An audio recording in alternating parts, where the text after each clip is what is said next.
Pai, nós te damos graças em nome de Jesus Cristo por essa hora. Te agradecemos, Pai, porque nós temos a Tua palavra para nos instruir, para falar ao nosso coração, para nos livrar de toda a superstição e nos fazer crescer na intimidade com o Senhor, na graça que vem de Ti. Nosso pedido é que Tu nos abençoes, Pai. Abençoe a nossa mente, o nosso coração, para que vivamos segundo aquilo que temos aprendido de Ti, em nome de Jesus. Amém. Muito bem, atributos incomunicáveis. Semana passada nós concluímos a primeira parte desse tema, que trata dos atributos incomunicáveis de Deus a partir da sua espiritualidade. Uma coisa que nós vimos quando começamos a estudar o ser de Deus é que Deus é um ser espiritual. Então, se ele é um ser espiritual, a sua espiritualidade comunica ou nos revela alguns atributos que são próprios dele, atributos que nós não encontraremos em ninguém mais, em nenhum outro ser. Então, nós vimos os 3 atributos da espiritualidade, mas nós também vimos que Deus não é apenas um ser espiritual. Ele é uma pessoa espiritual. E nós discutimos toda essa questão da personalidade de Deus, porque nós fazemos confusão, às vezes, sobre a personalidade com a ideia de algum ser corpóreo. Ser pessoa não é a mesma coisa que ter corpo. Ser pessoa não é a mesma coisa que ter um corpo definido. Nesse sentido, Deus é pessoal, os anjos são pessoais e os homens são pessoais. Os homens têm uma forma corpórea, os anjos têm outra, e Deus não tem corpo. Porém, todos estes são pessoas.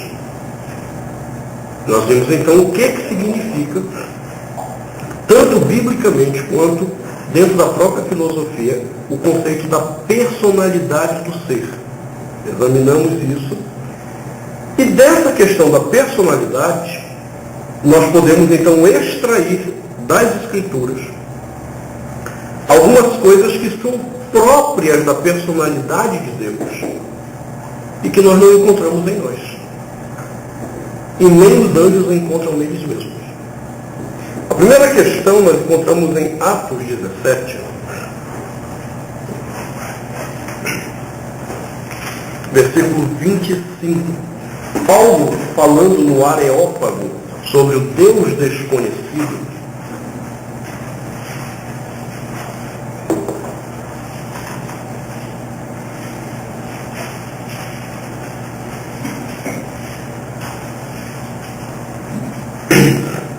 Apenas para a gente pegar um pouquinho o gostinho do que Paulo vinha dizendo, vamos começar no 24. Ele diz assim: o Deus que fez o mundo e tudo que nele existe, sendo ele Senhor do céu e da terra, não habita em santuários feitos por mãos humanas. Agora preste atenção. Nem é servido por mãos humanas como se de alguma coisa precisasse. Pois ele mesmo é quem a todos dá vida, respiração e tudo mais. Essa afirmação de Paulo, ela tem sido entendida na teologia como se referindo à independência de Deus. Deus é um ser totalmente independente. O que se quer dizer com isso? Algo muito simples. Ele não precisa de nada para existir. Deus tem autoexistência. Observe que na afirmação paulina, ele diz uma coisa interessante. Ele não é servido por mãos humanas como se de alguma coisa precisasse. Ele é servido? Sim. Quando nós ofertamos o culto, Deus é servido. É interessante que a palavra grega que geralmente é atribuída a serviço, quando se refere a Deus, sempre é o culto. Sempre é o culto. Isso, então, no texto de Hebreus é um negócio impressionante. Sempre que ele fala de servir a Deus, é o cultuar. Deus precisa disso? Paulo está dizendo, não. Deus não tem nem a necessidade de ser cultuado.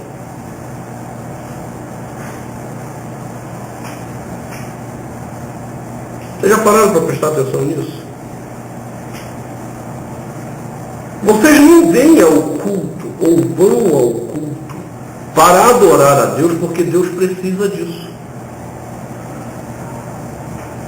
Por que Deus estabelece o culto, então, se Ele não tem necessidade disso?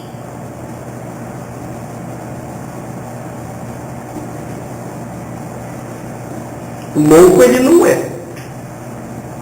É do tipo, eu não preciso, mas eu quero que você faça. Birrento Ele também não é. Cheio de dodóizinho, Deus também não é. Por que Ele exige o culto? Se Ele não tem necessidade disso.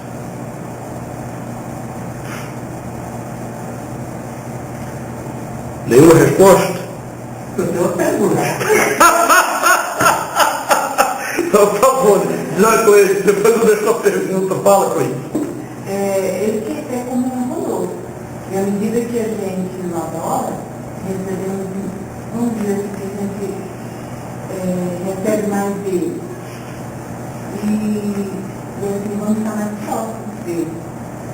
Eu queria a comunhão. Por aí. Está faltando um ponto aí. Quem tem a necessidade de culto? Nós. Deus não tem a necessidade de ser cultuado. Por que nós temos essa necessidade de cultuar? Por uma questão simples. Nós fomos feitos, isso está no nosso DNA espiritual, é aquele DNA que a ciência nunca vai descobrir. É aquilo que a ciência quer descobrir, porque que em todas as épocas, em todos os tempos, os homens sempre tiveram formas de culto a deuses mais diversos possíveis. Uma coisa que eu acho interessante no discurso evolucionista é que eles costumam dizer, não, houve um tempo em que o homem vivia sem Deus, sem a ideia de Deus. Mas à medida que foi havendo a evolução, e eles vão conhecendo a natureza, os seus fenômenos, eles precisam criar deuses para explicar os fenômenos que estão diante dos seus olhos. Mas o ponto, segundo o evolucionista, existe um tempo em que Deus não existe. Teve até uma revista, um artigo, acho que foi na Super Estressante. Não, aquela revista ali é um estresse quando eles vão falar de religião. Só fala abobrinha, pelo amor de Deus. A pergunta da Super Estressante era: quem criou Deus? Com essa visão da evolução. O que é mais engraçado é o seguinte: com tudo que já se foi achado, e com todas as datações que os evolucionistas colocam, o que é que eles não conseguiram provar até agora? Que houve algum tempo em que a ideia do divino não existisse. Eles não conseguiram provar, até hoje, que haja alguma civilização, algum povo, ainda que há milhões de anos, como eles querem crer, em que o divino não fosse cultuado. Então perceba, a necessidade de cultuar é nossa. Não é Deus que tem necessidade de ser cultuado. E por quê? Bom, a explicação bíblica é simples. Nós fomos feitos à imagem e semelhança de Deus. Então nós precisamos da referência do divino que opera dentro de nós. Compreenda. É aqui que muitos malucos da teologia da prosperidade têm feito confusão.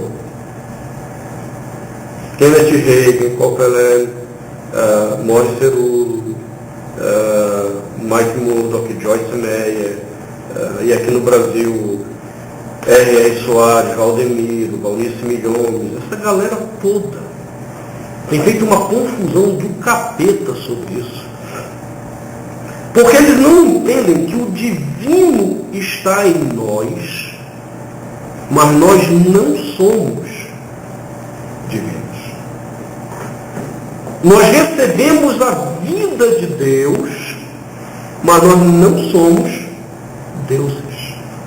Ou seja, a vida de Deus que opera em nós é aquela vida que nos dá existência consciente sobre a criação. Isso não é a mesma coisa que dizer que eu sou Deus. Isso é a imagem de Deus em mim.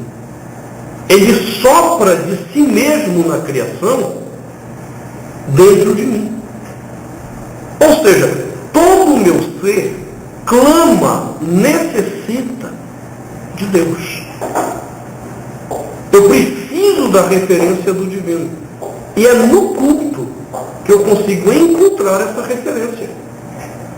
Então eu preciso cultuar. Eu tenho necessidade de adorar, porque a imagem de Deus em mim me impulsiona isso. Faz parte da minha história, faz parte do meu ser. Mas Deus não tem necessidade disso. Diga, Ricardo, qual é a pergunta? Não, já está respondido. Ah, já? Já. Bem. E aí a gente volta àquela tecla. Sempre que eu toco nesse assunto, para mim a melhor frase até hoje na história da teologia é de Santo Agostinho. Quando Agostinho diz, Senhor, tu nos fizestes para ti mesmo. E a nossa alma só estará em paz quando estiver em ti. É essa a ideia. A gente nunca vai estar em paz enquanto não estiver em Deus. E aí há necessidade de cultuar. Mas Deus não precisa.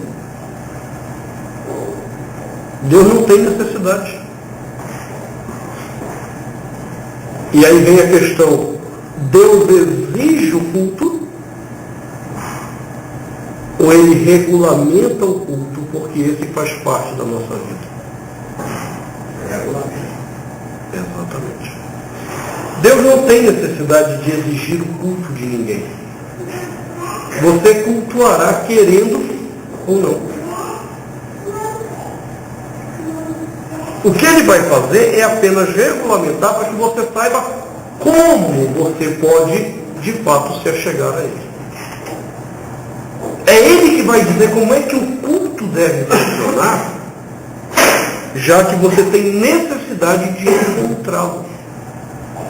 Já que você tem a necessidade de ser alimentado, ser curado, ser tratado, é ele que vai regulamentar isso.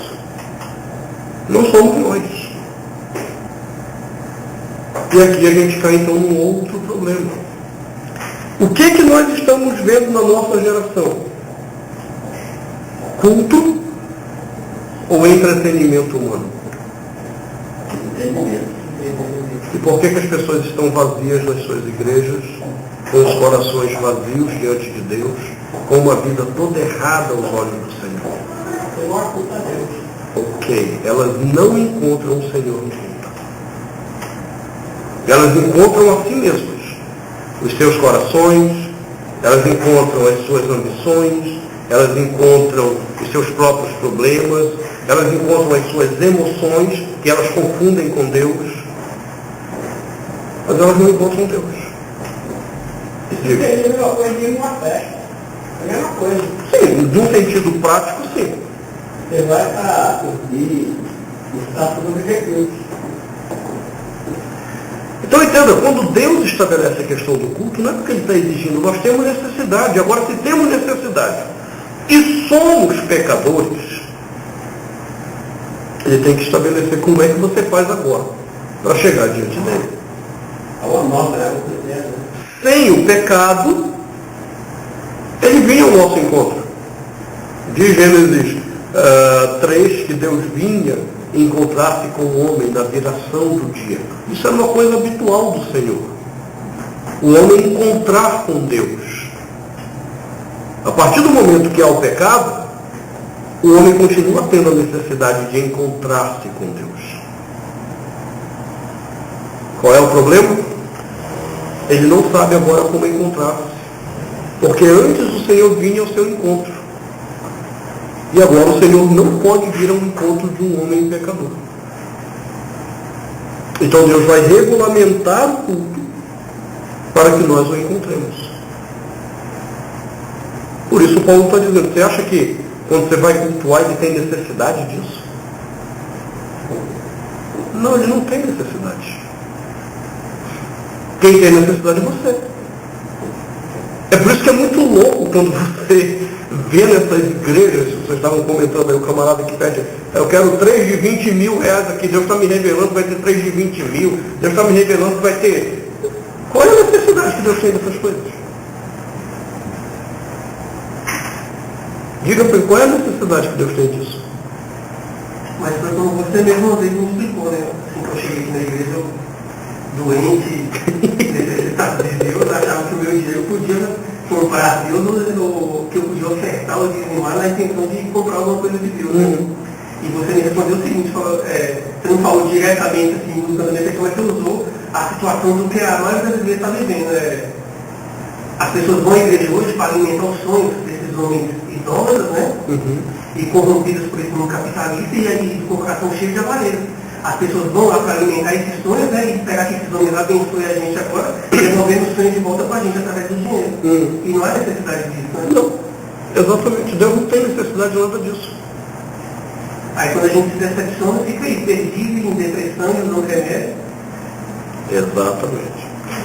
Agora, se Deus não tem necessidade de nada disso, no culto, por exemplo, ele estabelece na regulamentação o dízimo. Deus tem necessidade do seu dízimo? Também não.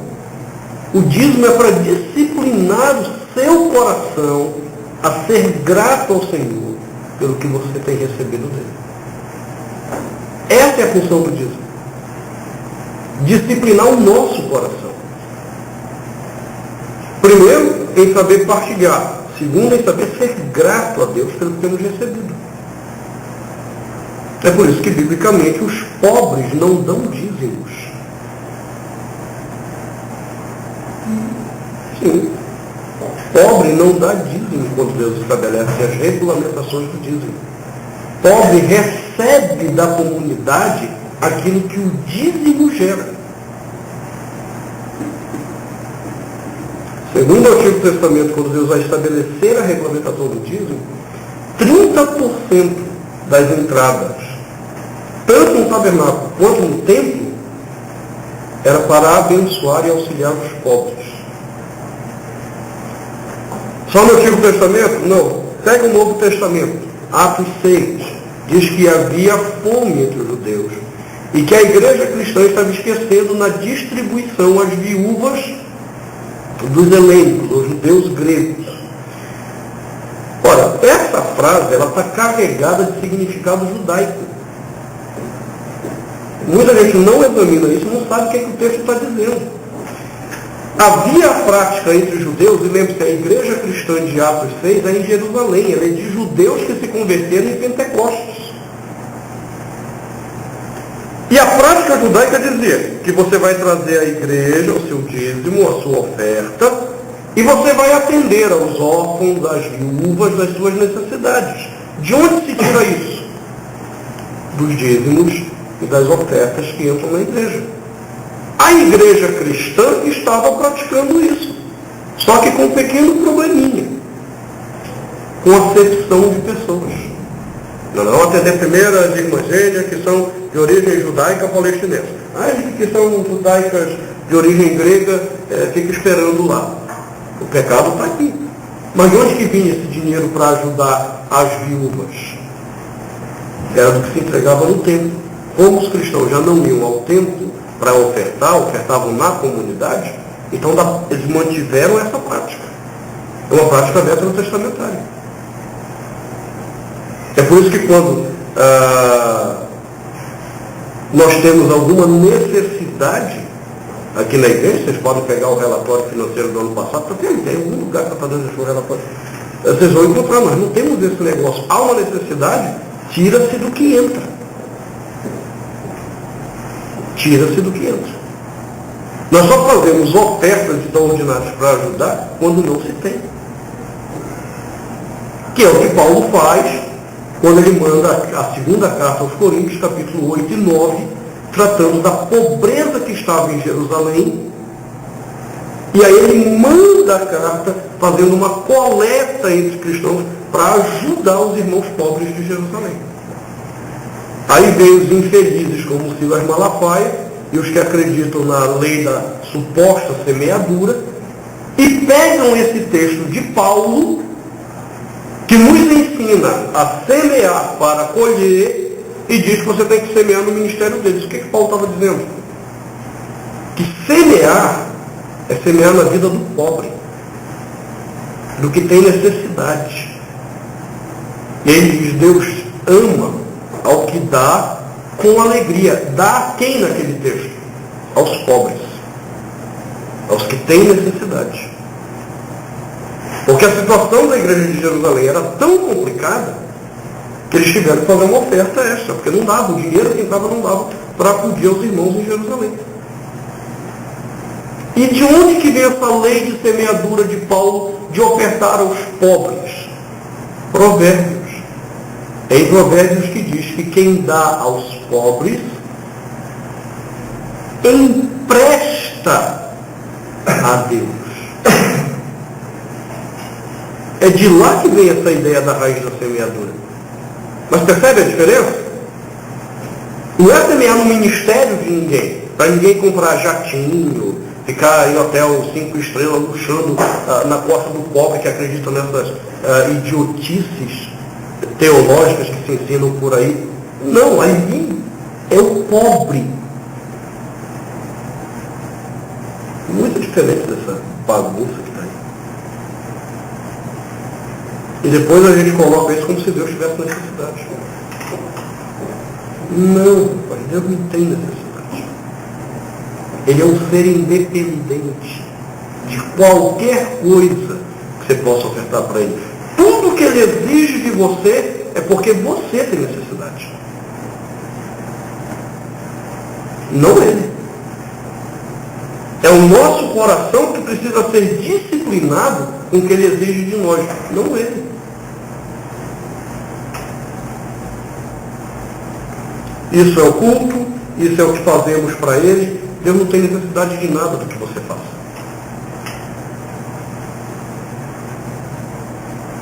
Nós fazemos para a disciplina nossa de gratidão a ele. Não se esqueça que Jesus fala uma coisa interessante sobre o anúncio do Evangelho. A gente cantava uma musiquinha antigamente que dizia assim, eu preciso de você, você precisa de mim, nós precisamos de Cristo até o fim. Não lembro essa música, era uma outra que dizia que Deus precisava da gente nessa obra da evangelização.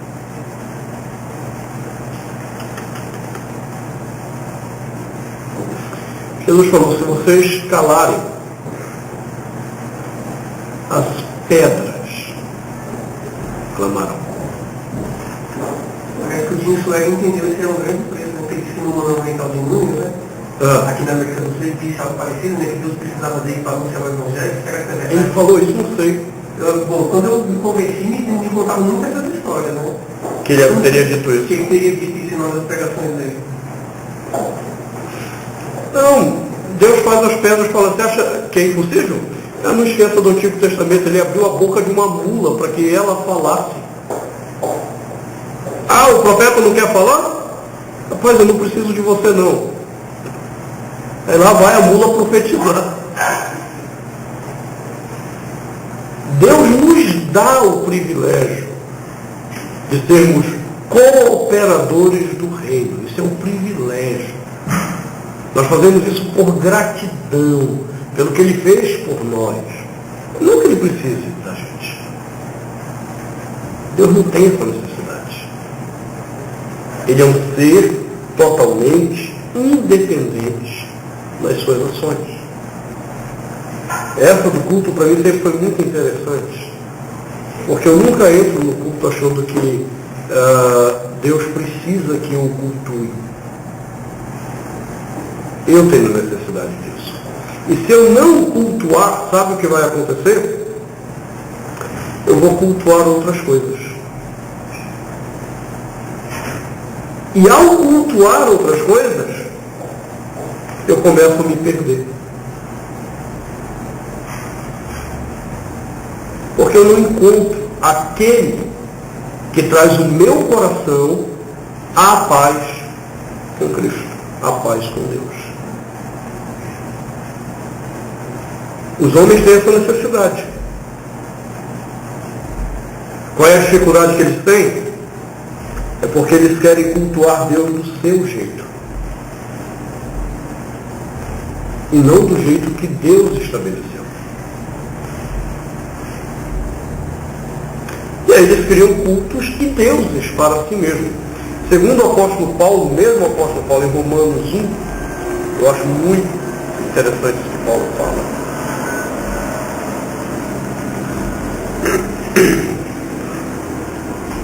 Romanos 1,18.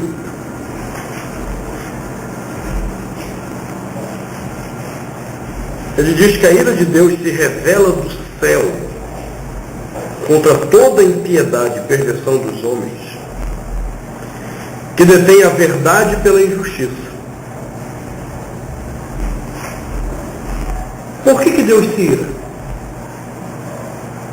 Não é porque eles estão pervertendo a coisa. Porque eles poderiam estar pervertendo na ignorância. Mas observe que no 19 Paulo diz assim: porquanto o que de Deus se pode conhecer é manifesto entre eles. Porque Deus lhes manifestou. Eles não estão pervertendo a verdade pela injustiça porque são ignorantes. Eles têm conhecimento de Deus. E Paulo está falando do ímpio. O ímpio tem conhecimento de Deus porque Deus se manifestou a eles. Versículo 20, olha que interessante. Porque os atributos, o que nós estamos estudando, invisíveis de Deus, assim o seu eterno poder, como também sua própria divindade, claramente se reconhecem desde o princípio do mundo, sendo percebidos por meio das coisas que foram criadas. Tais homens são, por isso, indesculpáveis. O ímpio é ignorante de Deus? Não. A natureza revela os atributos de Deus que me fazem entender como ele deve ser cultuado? Não. Quer dizer, a natureza me revela. Os homens é que pervertem isso. Eu acabei invertendo a frase. Agora olha o versículo 21. Porquanto, tendo conhecimento de Deus, não o glorificaram como Deus, nem lhe deram graças. Antes se tornaram nulos em seus próprios raciocínios, obscurecendo-se-lhes o coração insensato. Por que o homem não cultua o Deus que conhece? E não cultua como deveria cultuar? Por causa do seu coração insensato. Um coração sem juízo. Paulo vai explicar agora. Inculcando-se por sábios, tornaram-se loucos e mudaram a glória do Deus incorruptível em semelhança da imagem do homem corruptível. Qual é a insensatez do coração? É criar deuses segundo a sua própria imagem. E aí esses homens fizeram isso. Não só com os próprios homens que passaram a idolatrar, bem como de aves, quadrúpedes e répteis. Do que é que Paulo estava falando? Dos deuses que eram associados tanto na mitologia grega quanto romana aos animais. Os homens passaram a cultuar a imagem de animais, do mesmo jeito que passaram a cultuar homens corruptíveis. Tudo para cumprir o seu próprio desejo. Por isso que me preocupa todo culto que alguém diz, nossa, como eu me senti bem naquele culto.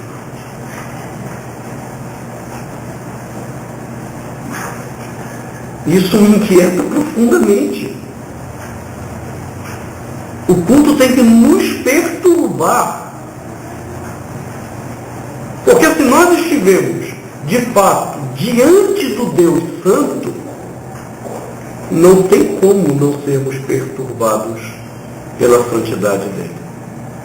Por outro lado, essa perturbação provocará em nós o quê? Paz. Porque nós sabemos que estivemos diante de Deus e que apesar de nós e dos nossos pecados, nós fomos acolhidos por Ele.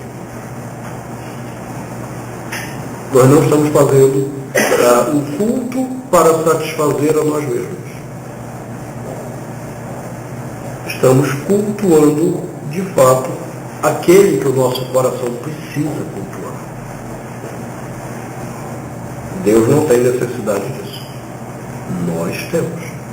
E se não nos voltamos para Ele, nos voltaremos para os deuses que nós criamos segundo os nossos corações. Dá para entender essa questão? Então nunca mais venha ao culto achando que Deus precisa que você o cultue. Nunca mais venha, mas se eu não for lá, Deus vai ficar com raiva de mim. Não. Para Deus é indiferente você vir ao culto ou não. Ele não vai ficar nem mais feliz, nem mais triste, porque Ele não precisa do seu culto. Agora você vai sofrer os impactos de não ter se apresentado diante de Deus. Porque a sua alma, o seu coração, necessita dele. Aí o coração fica vazio.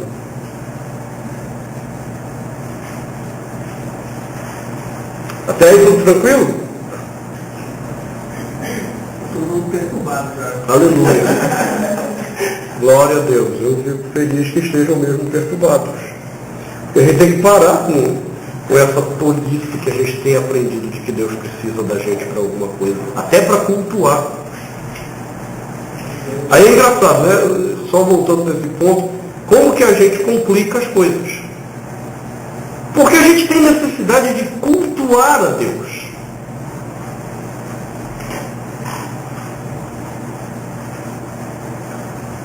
E a adoração é simples. A adoração não se reveste de pompas, de honras, de glória. Ela é simples. Nós é que complicamos o negócio.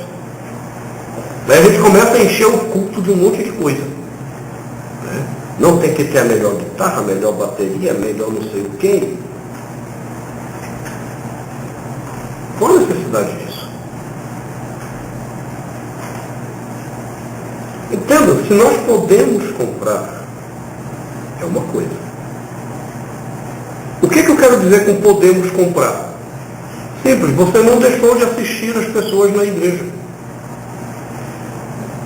Você não deixou de assistir um irmão que está passando necessidade, que está doente, que está sem ter o que comer, e foi gastar numa guitarra cara, numa bateria cara, num contrabaixo caro. Ou se está todo mundo assistindo e ainda tem dinheiro, bom, a gente vai gastar uma parte. A outra parte tem que ficar de reserva para acudir os necessitados. Você está entendendo? Porque Deus não precisa. Deus não precisa nem do violãozinho que a gente usa aqui. Estude o culto na igreja primitiva. Esses caras não podiam cultuar como a gente. Eles cultuavam em casas. Por quê?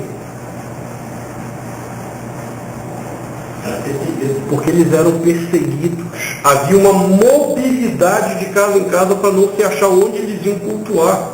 Não é que é um modelo, não, tem que cultuar o Senhor na casa. Tem um movimento agora que acha que o negócio da igreja é na casa.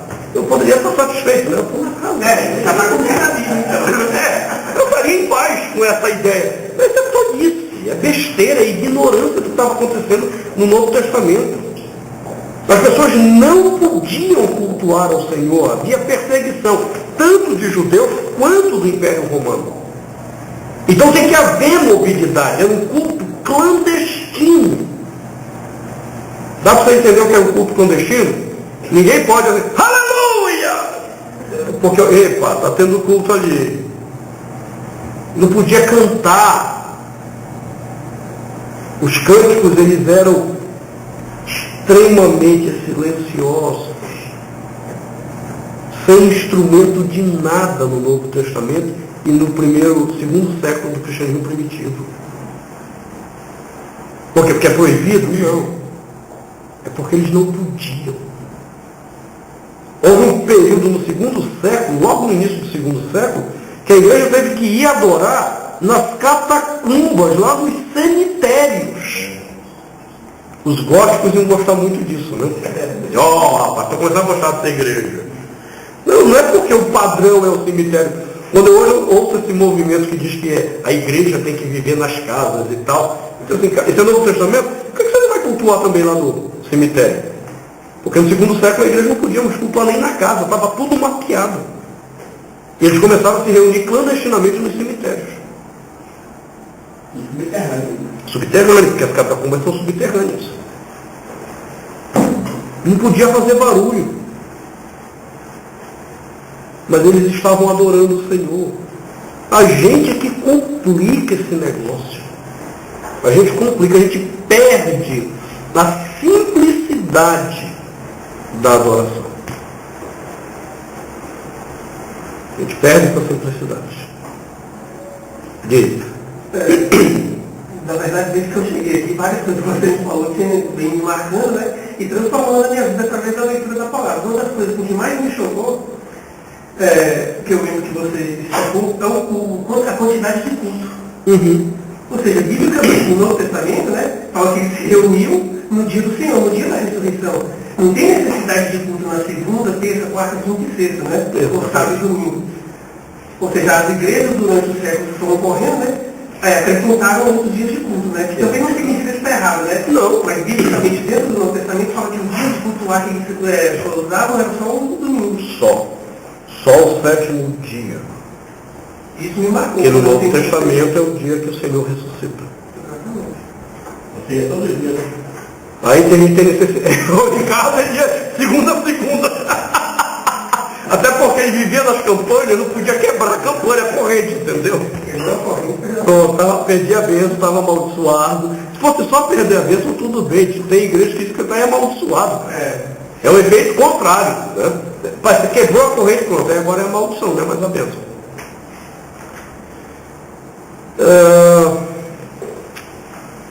Quanta maluquice, né? Quanta maluquice, o culto é algo tão simples. A vida cristã é algo tão simples e a gente fica complicando o negócio. Muito bem. Eu falei essa questão da música porque eu pastorei uma igreja em São Paulo e eu era auxiliar lá. A sorte deles que eu era auxiliar. Mas uma das coisas que me fez reforçar a decisão de deixar a igreja no primeiro ano foi quando eles decidiram reformular o equipamento de som da igreja. Era uma igreja que tinha um culto no domingo com algo em torno de 1000 pessoas. Era a maior igreja de Itapeva, a igreja presbiteriana central de Itapeva. E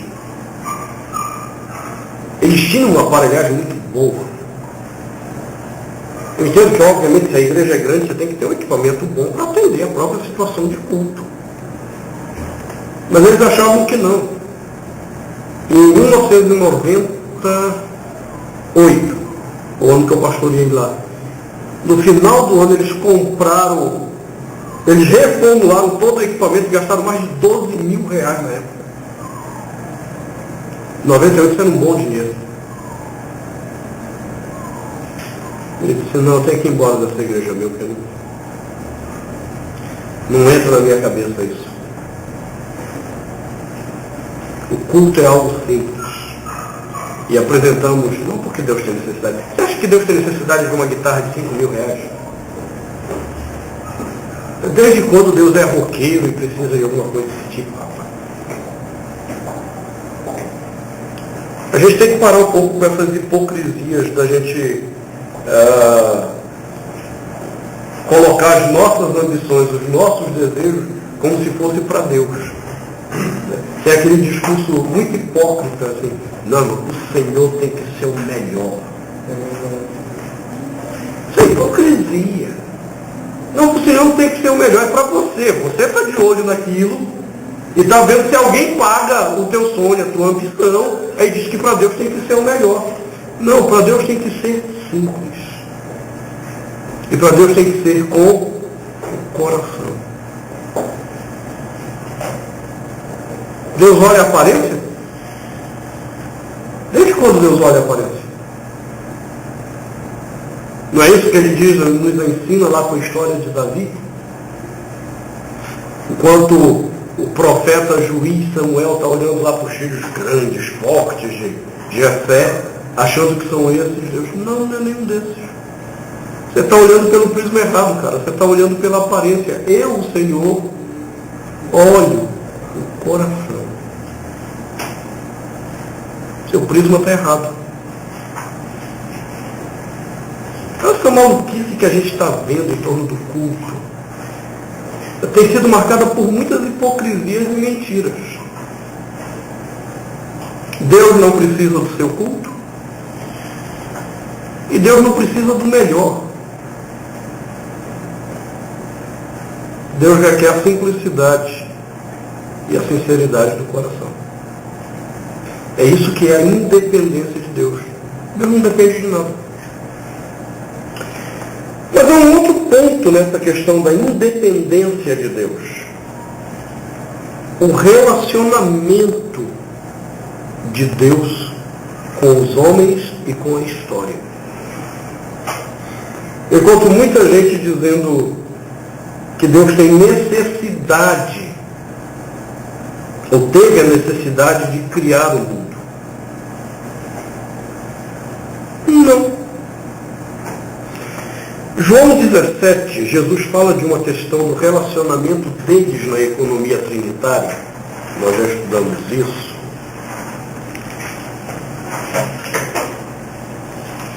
Quem não assistiu às 4 ou 5 aulas sobre economia trinitária deveria assistir no blog da igreja. Está tudo gravado lá. Jesus falando do relacionamento dele com o Pai, ele diz no versículo 4, eu te glorifiquei na terra, consumando a obra que me confiaste para fazer. E agora, glorifica-me, ó Pai, contigo mesmo, com a glória que eu tive junto de ti, antes que houvesse mundo. Deus é pleno no seu relacionamento com a Trindade. Deus não tem necessidade nenhuma de criar nada, nem de se relacionar conosco. Ele é pleno. Ele, no relacionamento Pai, Filho e Espírito Santo, eles são plenos. E vem a questão, por que ele criou então?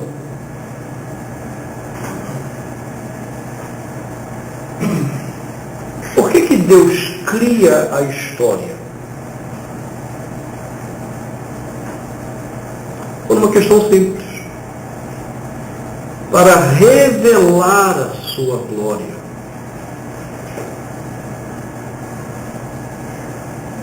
Ele, Deus, glorioso, poderoso do jeito que Ele é, Ele revela a sua glória, é uma consequência natural da divindade. Não é uma necessidade. É do seu ser. Criar é natural do ser de Deus. O que é interessante é que ele decide criar então planejando. E não aleatoriamente. Dele, do seu poder, da sua glória, poderia criar um monte de coisas sem necessidade de dar sentido nenhum. Mas a perfeição dele impede que ele crie aleatoriamente. Então ele nos cria a nossa história. E ele tem que dar sentido à nossa história. Uma história que reflita ele mesmo, Deus. Ele mesmo, Deus.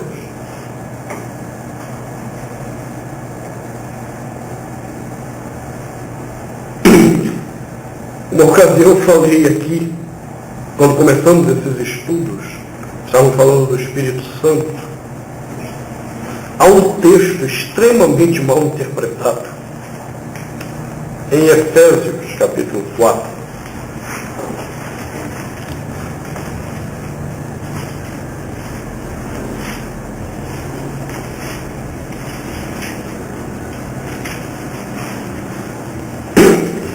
Ele falando da nossa conversão a Cristo, daquilo que mudou dentro de nós. 4, Efésios 4. Não, Efésios, capítulo 4. O versículo, não, a partir do 25.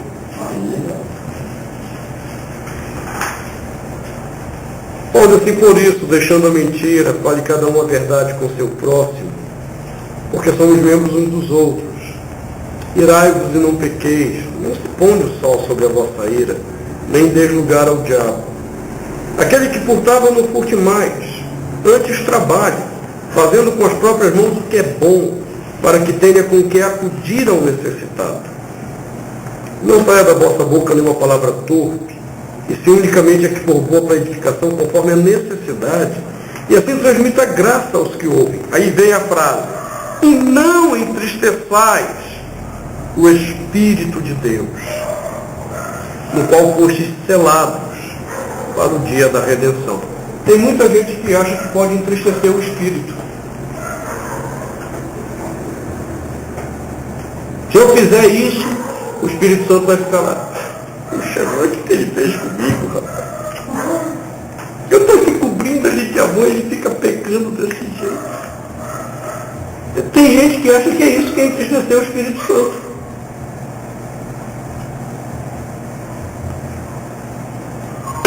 O que é entristecer o Espírito Santo? É provocar a ira dele pela ofensa cometida. A ideia de entristecer a Deus na Bíblia não tem nada a ver com um Deus que fica abatido por sua causa. Tem a ver com um Deus que reage ao comportamento pecaminoso. Você não pode abater Deus. E é nesse sentido que Paulo usa a palavra grega entristecer-se. É da provocação da ira. Daí que uma boa tradução não seria nem não entristeçais, mas seria não provoque a ira do Espírito de Deus. Deus é um ser totalmente independente. Você não pode abatê-lo com os seus pecados. Você pode abater você mesmo. Deus não precisa nem de mim, nem de você para ser completo.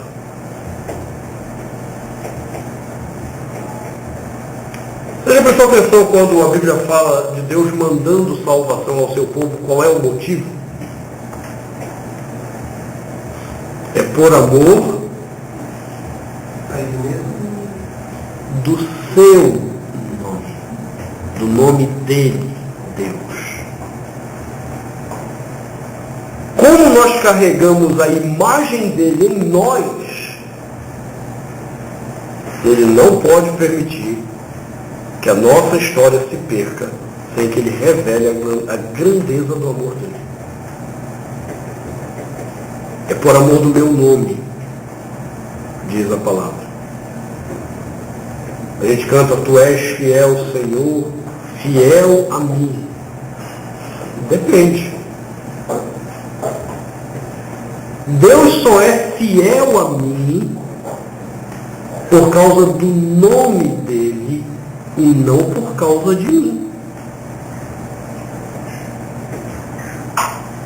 Deus só é fiel a mim por causa da glória dele, da imagem dele em mim e não por causa de mim. Se fosse por minha causa, eu ouviria, vá para o inferno do Senhor. Quem sou eu? Não passo de um pecador. Mesmo redimido, o pecado luta ainda dentro de mim. Então Deus não faz o que ele faz por nós, porque ele é fiel a nós, como se em nós houvesse alguma coisa para ele ser fiel, como se em nós houvesse algum mérito. Não, ele faz a nós por fidelidade ao nome dele que está em nós. Você está entendendo? Deus é um ser independente. Totalmente independente. Nós não. Nós somos totalmente dependentes uns dos outros. Quem quis ser independente nessa história enlouqueceu. A loucura é o caminho normal para os independentes. Aqueles que se isolam do contato com os outros adoecem.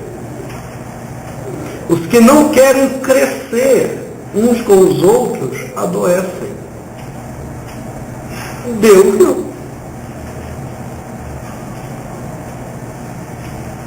Deus não. Está dando para entender esse ponto? Da independência de Deus. Recapitulando, Deus não precisa do seu culto.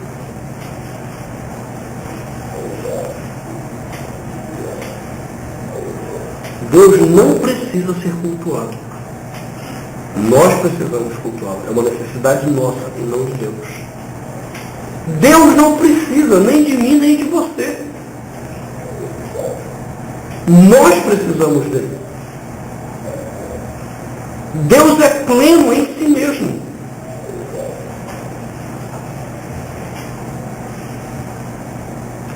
E por fim, uma outra questão interessante sobre a independência de Deus é quanto à independência dos seus projetos.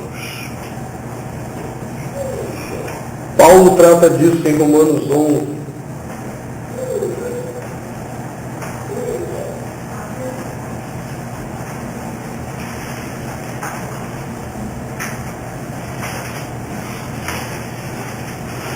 Romanos 11.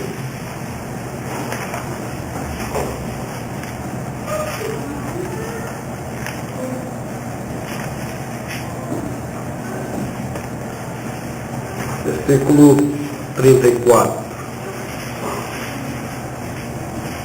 Quem, pois, conheceu a mente do Senhor? Ou quem foi o seu conselheiro?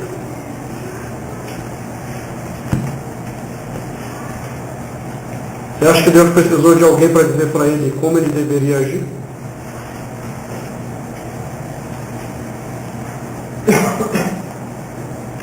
Deus é independente na formulação dos seus projetos.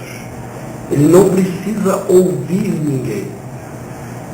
Ele não precisa se aconselhar com ninguém. Porque ele é perfeito. Em virtude do horário, nós vamos voltar a essa questão semana que vem. Do Deus sábio, independente em seus próprios conselhos.